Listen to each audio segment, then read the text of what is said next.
তোমরা করার চেষ্টা করো। 3 বার ছাড় দিয়েছে, ধরো 90টার দাম ধরলাম 100, 100 চেপে করো, প্রথম 10% ছাড় মানে 90/100, 20% ছাড় মানে 80/100,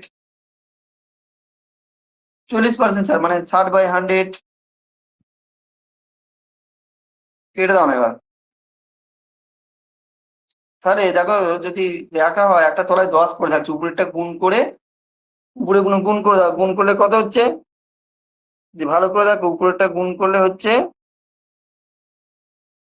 432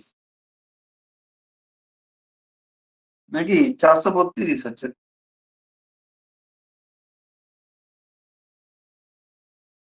এবার 10 আছে তাই পয়েন্ট। তাহলে এবার উত্তর কোনটা?